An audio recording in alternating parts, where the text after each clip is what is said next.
Le cadeau de l'évolution.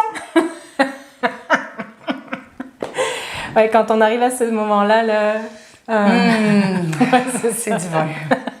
ouais, Ça goûte bon, en fait. ça goûte bon. Toi, c'est quoi? On commence par l'expérience ou on commence par la théorie? C'est quoi ton cadeau d'évolution, ton deuxième don primaire, ton deuxième talent primaire? Guidance. La guidance. Moi, ce que j'ai, mettons pour donner un exemple, moi, ce que j'ai compris, ce que je fais en fait, c'est que je vais utiliser mes 2 mots de mon nombre pour après ça monter en fréquence, pour essayer de comprendre comment je fonctionne en fait. Donc, par la discorde, quand j'entends pas, quand il y a trop de sons dans ma tête, quand il y a trop de bruit, quand tout ça, ben je vais... La discorde, ça, c'est l'ombre de l'œuvre de vie. Oui, à moi. Oui. Donc, toi, c'est pas ça. C'est probablement pas ça, en fait. Peut-être que c'est 13, toi aussi. Mais tu prends l'ombre de ton nombre de vie et puis tu dis... Puis, tu sais, ça peut être l'autre aussi qui active l'autre, tu sais, dans le sens où, moi, c'est discorde, division. Mais ça peut être autre chose et puis ça peut être l'évolution qui active l'œuvre de vie, tu sais. Ça active les deux, là, tu sais. Oui, il y a vraiment une interconnexion. Oui, il dit, il faut le voir et le contempler de manière globale. Ces deux-là, particulièrement. Ouais, exact. Fait que donc, moi, quand j'entends pas ou quand il y a trop de bruit, en fait, eh bien, ce que ça fait, c'est que ça vient créer de la discordance et puis donc, ça va m'amener à la division. Et puis là, comment je peux faire autrement, en fait? Fait que c'est vraiment de se demander ça avec les mots qui sont juste en haut. Qui sont au milieu des 3, là. C'est le exact. Deuxième, ouais. Fait que pour moi, c'est discernement et puis guidance. Fait que là, je pars de la division. Fait que là, je dis, OK, quand ça fait trop de bruit, j'entends de la discorde. Fait que là, ça me fait faire de la division. Fait que là, je me retire. Et puis, parce que je suis mal à l'aise et puis parce que je sais pas quoi faire avec ça. Fait que là, pouf, je me retire. Fait que c'est comment j'arrive à discerner avec mon talent de mon œuvre de vie, comment j'arrive à discerner la situation pour me voir, pour être capable de tomber en guidance, à être capable de servir avec mon talent de guidance et de discernement. Fait que c'est comme ça que moi, je fais ça. Oui, puis pour compléter, dans moi, ce que j'ai compris quand on avait écouté ton discernement, c'est vraiment discerner, de se revenir à ton propre cœur, donc de revenir en contact avec ton rythme à toi, cardiaque, oui. Pour qu'en entendant tes propres pulsations, tu sois capable d'être en résonance et d'entendre les pulsations de l'autre. Exact. Puis la seule façon de réellement faire ça, c'est de poser. Tu sais, moi, là, ça va vite, j'entends plus, là, je suis en réaction, fait que là, pouf, je me retire. Fait que là, c'est comme, non, Val, là, c'est, tu restes. Tu restes ou tu vas prendre une marche, ou en tout cas, mais tu parles pas. Fait que, tu sais, ou tu prends pas de décision, tu sais. Pause, idéalement en silence, pour être capable de mieux t'entendre. Oui, ça. Parce que, tu sais, comme il dit, c'est pas toutes les choses que je pense qui sont bonnes à dire. Tu sais, même dans une façon de contemplation, des fois, l'autre n'est pas prête à entendre, tu sais. Fait que la majorité des choses que, selon Richard Rudd, le fondateur des Jinkies, dit, c'est que la majorité des choses, on n'est pas obligé d'en parler. On peut juste tout shifter ça à l'intérieur en se donnant du temps. Exact. Puis la théorie du porch, là, qu'il utilise, je pense, d'un couple qui ont beaucoup aussi partagé cette technique-là, mais la théorie du porche, donc de laisser toutes les principales émotions au porche avant de rentrer chez soi en relation avec ses plus chères personnes autour de soi. Oui, c'est ça. Fait que tu laisses toutes tes worries, toutes tes inquiétudes, toutes tes choses dans la salle d'entrée. Tu refermes la porte, puis là, tu t'en vas voir tes proches, tu sais. Fait que c'est vraiment, comme il dit, la technique du porch, c'est d'être capable de rester toutes les choses que tu n'es pas certaine, puis que tu te questionnes, ou des choses comme ça. C'est de dire, ben, sais-tu quoi, je vais prendre du temps. Ou qui t'active trop. Oui, parce que c'est pas le temps d'en parler. Dès qu'il y a une charge émotive, pas le temps d'en parler.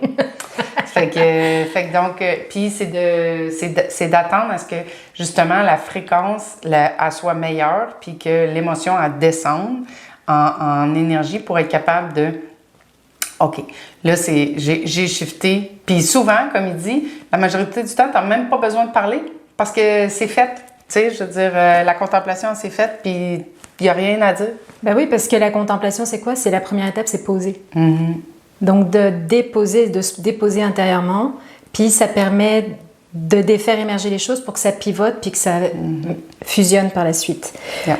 Puis effectivement, moi, mon deuxième talent primaire dans l'évolution, en fait, c'est l'affabilité. L'affabilité, en anglais, c'est graciousness, mais l'affabilité, c'est d'une écoute avec bienveillance, d'une ouverture à l'autre avec bienveillance. Mais on s'entend, ça c'est à l'autre, quand je vous le dis, ça c'est la version extérieure, mais là, en premier, c'est comment moi j'écoute ce qui est présent en moi avec bienveillance, comment moi je me traite avec bienveillance. Et ça me permet de pratiquer la bienveillance avec l'autre. Et moi, c'est le don de la 22, la clé 22, c'est une clé qui est positionnée dans le centre émotionnel dans le design humain. Et dans le centre émotionnel, c'est une clé très, très émotive, la 22. Donc là, il le dit particulièrement, il dit, on est dans une ère où on nous dit, après avoir tellement réprimé nos émotions pendant des générations et des générations, là on nous dit, toutes les émotions, il faut les accueillir, il faut les vivre, etc. Oui, vis-les. Mais est-ce que tu es obligé de les partager à l'autre? C'est ça. Est-ce que l'autre a besoin de vivre ta vague émotionnelle qui est un tsunami? Non, c'est ce qu'il dit. Il dit, tu peux la vivre, mais choisis de la vivre avec toi. C'est ton émotion, elle t'appartient. Donc, quelle que soit son intensité, si tu rentres émotionnellement chargé quelque part, il n'y a personne qui se doit de la supporter parce que tu n'as pas été capable de l'accueillir et de la vivre avec toi-même. Donc, moi, l'affabilité, c'est comment j'accueille mes émotions avec bienveillance. Comment j'ai réussi... Sans jugement. Exact. Comment j'ai réussi à m'observer dans des situations de déshonneur où je me suis maltraitée, où j'ai maltraité l'autre. Comment j'arrive à m'observer avec bienveillance. Puis c'est de là que j'arrive à faire émerger, à élever ma fréquence de déshonneur vers quelque chose qui a meilleur goût, qui est plus doux. Et c'est pour ça que c'est en lien avec la grâce, parce que ça, c'est la suite. La grâce étant le CD. Le CD. On y arrivera. Oui.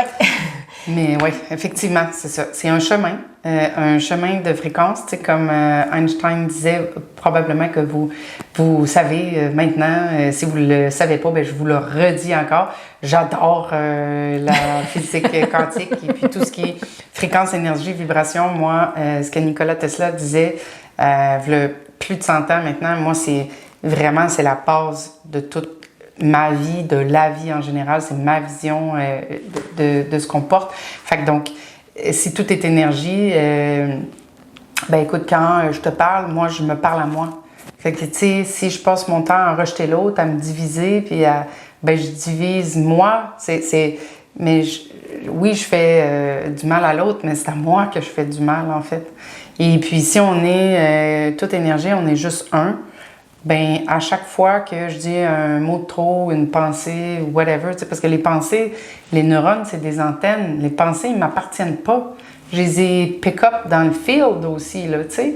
Fait que c'est pas tout ce que je pense qui m'appartient ou que je crois, en fait. Tu sais, des fois, justement, le champ est holographique et puis est fractal dans l'univers. Fait que toutes les pensées sont là.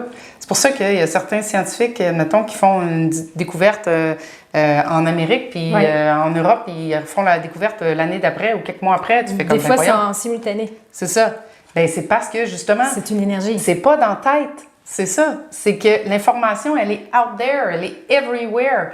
Fait que donc, c'est pour ça que c'est important de se détacher puis de faire comme, OK, Val, on monte, on les pensées, oui, OK, je les accueille, ils sont là, mais ça veut pas dire que je m'en fais mes pensées puis que je les crois nécessairement, tu sais?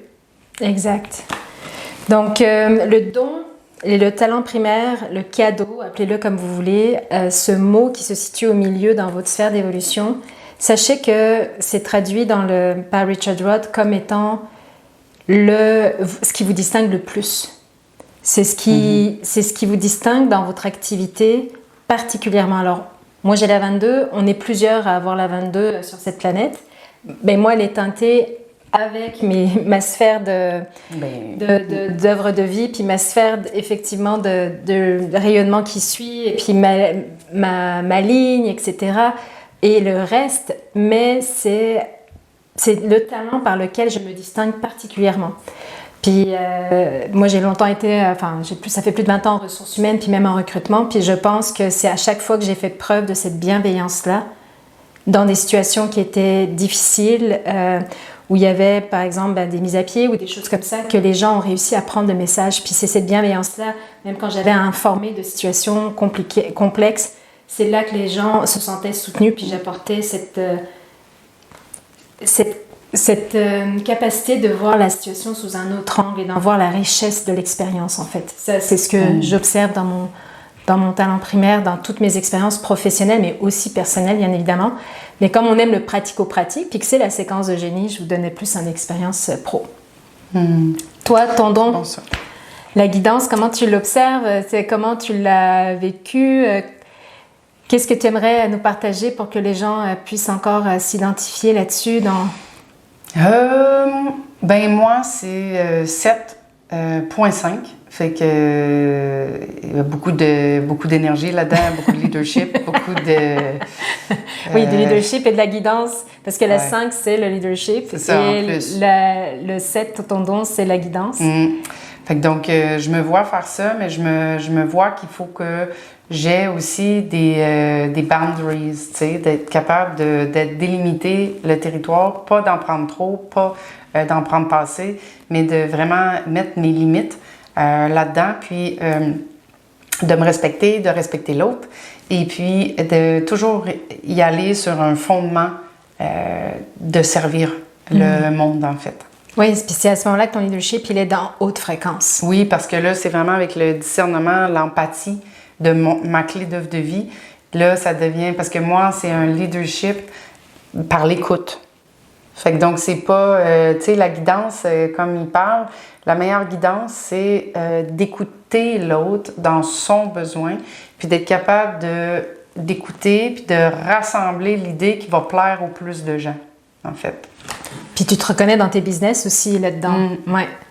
Donc, on vous souhaite de contempler avec bienveillance, bien évidemment, puisque ça fait partie aussi des recommandations dans l'art de la contemplation, mais bonne contemplation de votre talent primaire de l'évolution.